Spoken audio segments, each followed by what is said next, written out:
Hello guys, welcome back to my channel TGPSC edge. So ఈరోజు video తెలుసు కదా, already బయట న్యూస్ బాగా సర్క్యులేట్ అవుతుంది. అంటే హైకోర్టు డిసిజన్ మీద అనమాట. ఆల్రెడీ తెలిసిందే, ఇప్పుడు న్యూస్లో అన్నిట్లలో చెప్తున్నారు మెరిట్ లిస్ట్ అనేది, ఇప్పుడు ఫైనల్ మెరిట్ లిస్ట్ అనేది రద్దు అయిపోయింది. అంటే ఇప్పుడు మళ్ళీ రీవాల్యుయేషన్ అన్న 2 ఆప్షన్స్ ఇచ్చారు హైకోర్టు వాళ్ళు టీజీపీఎస్సీ వాళ్ళకి. ఈదర్ రీవాల్యుయేషన్ కండక్ట్ చేయండి, లేదంటే మళ్ళీ ఎగ్జామ్ అనేది కండక్ట్ చేయండి. ఎగ్జామ్ ఇన్ ది సెన్స్ అందరికీ డౌట్ ఉండొచ్చు, ప్రిలిమ్స్ కండక్ట్ చేయడం కాదండి. ఎగ్జామ్ అంటే ఆల్రెడీ ప్రిలిమ్స్ క్వాలిఫై అయిన క్యాండిడేట్స్కి మెయిన్స్ అనేది మళ్ళీ రీకండక్ట్ చేయాలి అని చెప్పేసి.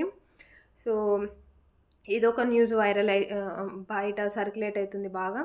అండ్ ఇంకోటి నడుస్తుంది ఏంటంటే, జియో 29 మీద ఇష్యూస్ ఆల్రెడీ రేజ్ చేశారు. అండ్ మేబీ హైకోర్టులో కూడా ఇది కేసు అనేది నడుస్తుంది.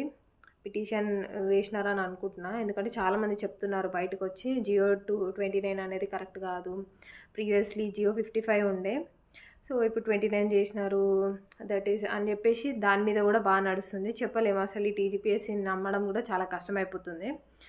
అండ్ క్యాండిడేట్స్ హూ ఆర్ అంటే టాప్ ర్యాంక్లో టాప్ లిస్ట్ ఉన్న వాళ్ళకి actually I'm proud of every one. Like ఎందుకంటే అది అంత ఈజీ కాదు, చాలా స్ట్రగుల్స్ ఫేస్ చేసి టాప్ ర్యాంక్స్ తెచ్చుకోవడం అంత ఈజీ కాదు, వాళ్ళకి వచ్చినాయి. So I'm congratulating them still, because you still have a chance. And ఇంకా రాని క్యాండిడేట్స్కి ఎవరైతే ఉంటారో, అంటే కొంచెం అన్యాయం జరిగింది అనే క్యాండిడేట్స్, అంటే తెలుగులో రాసిన వాళ్ళకి డివాల్యుయేషన్ రాంగ్గా చేశారు, ఏదో జరిగింది అనే డౌట్ ఉన్న వాళ్ళకి మాత్రం ఇట్స్ ఓకే, ఏది జరిగినా ఫైన్. అంటే ఏదైనా ఉండొచ్చు, అంటే మిస్టేక్ ఉంటే, అంటే ఆల్రెడీ ప్రాబ్లమ్ ఫేస్ చేసిన వాళ్ళకి అర్థమవుతుంది అది ఏందనేది. సో ఇట్స్ ఓకే, అది ఏం జరుగుతుందో చూసుకోండి. మళ్ళీ వాళ్ళు రీకండక్ట్ చేస్తారా, రీఎవాల్యుయేషన్ చేస్తారా తెలీదు, చూద్దాం ఏం జరుగుతుందో. మ్యాక్సిమం అయితే రీవాల్యుయేషన్ చేయడం కొంచెం కష్టమైన ప్రాసెస్ అనే అంటున్నారు. సో ఎగ్జామ్ కండక్ట్ చేసే ఛాన్స్ ఉంది, ఎందుకంటే హైకోర్టు ఓన్లీ 8 months టైం ఇచ్చింది. సో తెలియని క్యాండిడేట్స్కి మాత్రం చెప్తున్నాను, ఎవరైతే మెయిన్స్ ఆల్రెడీ క్వాలిఫై అయిన క్యాండిడేట్స్ ఎవరైతే ఉన్నారో, start preparing for your mains. And ఇంకోటి ఏంటంటే, ప్రాసెస్ అనేది చాలా ల్యాగ్లో జరుగుతుంది. ఎందుకంటే ఈ ఇయర్ నోటిఫికేషన్, ఈ ఆల్రెడీ అయిన నోటిఫికేషన్ కంప్లీట్ అయితే నెక్స్ట్ ఇయర్ అసలు అట్లీస్ట్ నోటిఫికేషన్ అనేది రిలీజ్ అవ్వే ఛాన్సెస్ ఉండేది.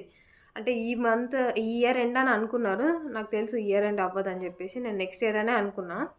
కానీ ఇప్పుడు ఈ ప్రాసెస్ చూస్తుంటే నెక్స్ట్ ఇయర్ కూడా నోటిఫికేషన్ వచ్చేలా లేదు. అసలు హోప్స్ అనేది పెట్టుకోకండి, అసలు టైం వేస్ట్. అసలు ఎన్ని గానం చేస్తున్నారు స్టూడెంట్స్, ఎంత ఇబ్బంది పడుతున్నారు. అసలు ఈ ఏజ్ అనేది చాలా crucial age.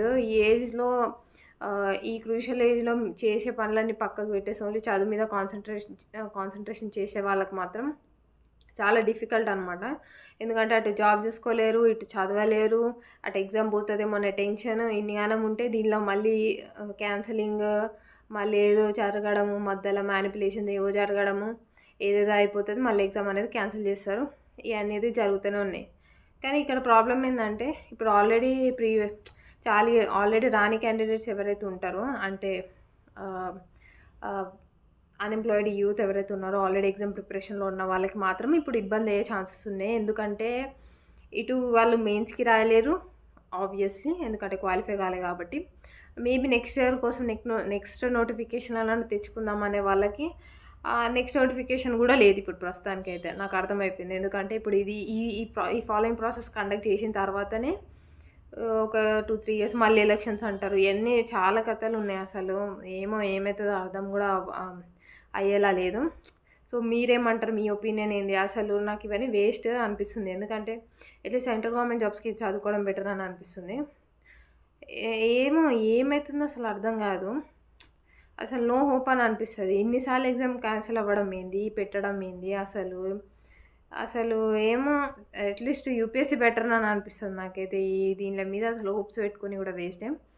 So central government జాబ్స్కి ప్రిపేర్ అవ్వండి, అందరికీ అదే సజెస్ట్ చేస్తాను. మీరు ఎవరైతే టీజీపీఎస్సీ నోటిఫికేషన్స్ కోసం వెయిట్ చేస్తున్నారో వాళ్ళకి మాత్రం చెప్తున్నాను నేను. So be prepare for exams, okay? అట్లా అని చెప్పేసి మొత్తం ఫోకస్ దీని మీద పెట్టి కూర్చోకండి, చాలా ఉంది మనకి లైఫ్లో చేసేది. సో అందుకే చెప్తున్నాను, if you have a job continue with it. ఇప్పుడు రిజైన్ చేసి చదువుకుంటానని అలాంటివి మాత్రం పెట్టుకోకండి. ఓకే, మీకు ఈ వీడియో నచ్చినట్టయితే లైక్, షేర్ అండ్ సబ్స్క్రైబ్. మనం నెక్స్ట్ వీడియోలో కలుద్దాం. Until then stay tune. Bye bye.